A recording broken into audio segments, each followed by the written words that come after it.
साहब सारी दुनिया के बड़े डॉक्टर एक मेज पे चारों तरफ बैठ गए। उन्होंने कहा हमारे कलम की स्याही खत्म हो गई, हमारे कागज खत्म हो गए, पैड खत्म हो गए, कितने बीमारियों के नुस्खे लिखे। हमने 200 रुपए फीस से शुरू किया, 50 रुपए टोकन से शुरू किया, 20 रुपए टोकन से शुरू किया।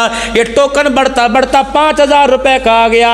लाइनों में लोग खड़े हैं, रोटी खाने को पैसे नहीं, चेकअप कराने के लिए पैसे हैं। सारे डॉक्टर सर जोड़ के बैठ गए। उन्होंने कहा वजह क्या है, किस वजह से बीमारी आ रही है? तो एक कागज पर सारे डॉक्टरों ने दस्तखत कर दिए, कह रहे लोग बीमारी से नहीं मर रहे, घरेलू टेंशन की वजह से मर रहे हैं। औलाद की जवानी बिखरने का दुख, बीवी की आवारा जुबान होने का दुख, बेटियों के सर से दुपट्टा उतरने का दुख, बीवी के बदकलाम होने का दुख।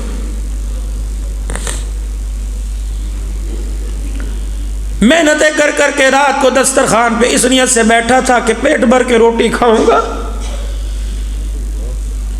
बेटे की बढ़ती हुई मूंछों को मरोड़ी देते देखा, खुदा की कसम रोटी का टुकड़ा हाथ से छूट गया।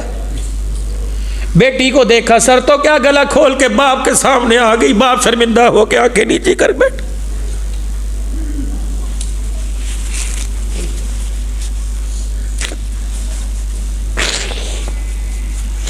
हजरात एक जरूरी ऐलान सुनो।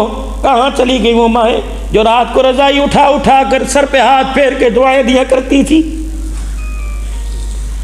कहाँ चले गए वो घर के दस्तरखान के अम्मा एक रोटी के 4 टुकड़े करके सबको दिया करती थी? और बच्चे को रोटी खाता देख के कहा करती थी माशाअल्लाह दूधो नहा पूतो पलो। कहा करती थी मैं वारी जाऊं किसी की नजर न लगे। माँ की एक एक दुआ का ईमान पर हमारे सीने पर असर हुआ करता था। रोटी खाने वाली कभी राबिया बसरिया बना करती थी, रोटी खाने वाला कभी अब्दुल कादिर जिलानी बना करता था। मेरी माँ मेरी बहनों एक ऐलान सुनो। रात को जब बच्चों के बिस्तर बिछाया करो, हाथ बिस्तर पर फेरते हुए 3-4 मरतबा दुरूद शरीफ पढ़ के फूंक मार दिया करो। मेरी बहनों मेरी बेटियों मेरी माओ, जब आटा गूंदा करो 2-4 मरतबा पढ़ के दुरूद शरीफ फूंक मार के मार दिया करो और कहा करो अल्लाह इस दुरूद शरीफ की निस्बत नसीब फरमा दे, इस दुरूद शरीफ जिस पे पढ़ा उस मदीने वाले की निस्बत नसीब फरमा दे। रब्बे काबा की कसम मौलाना वो दौर कहाँ चले गए जब बच्चे यूं सीने के साथ सपारा लगा के मदरसे में आया करते थे। अब तो हर एक बेटा बेटी मर्द औरत के सीने के साथ मोबाइल लगा हुआ है, खोलने की देर है। पूरी दुनिया की फहाशी इतने से मोबाइल के अंदर आ गई। पहले सीने पे कुरान लगा के आया करते थे, यकीन जानो लोग देख के मुस्कुराया करते थे। आसमान वाले फरिश्ते इन पर खुदा की रहमत लेके आया करते थे। हजरात एक जरूरी ऐलान सुनो, फरिश्तों ने हमारे घरों में आना छोड़ दिया है।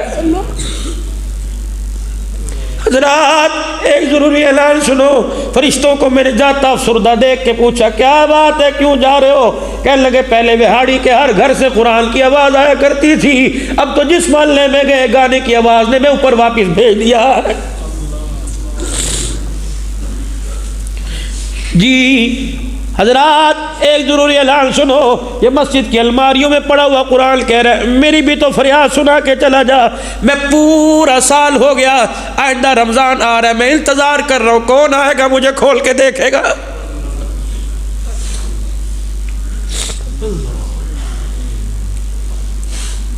जी हजरात एक जरूरी ऐलान सुनो, ये कुरान कह रहा है अल्लाह अकबर 5-5 किलो के बैग उठाते मुझे बच्चे नजर आ रहे हैं, कोई कुरान सीने से लगाता नजर नहीं आ रहा।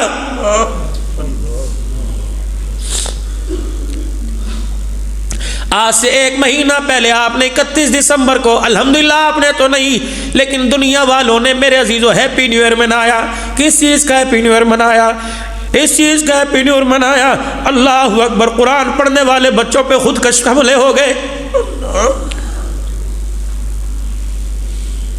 किस चीज़ का हैप्पी न्यू ईयर बनाया, हैप्पी न्यू ईयर बनाया वो बच्चा मेरे अजीज़ों, अल्लाह अकबर, जो खून में लथपथ पड़ा था और कुरान पाक खून में लथपथ उसके सराहने पड़ा था।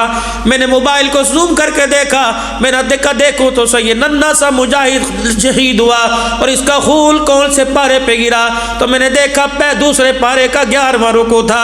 मैंने कहा वाह पुत्रा, दुनिया के अंदर पठान बन के गया, आखिरत में नबी के गुलाम का गुलाम बन के गया, कितनी ऊंची निस्बत पा के गया।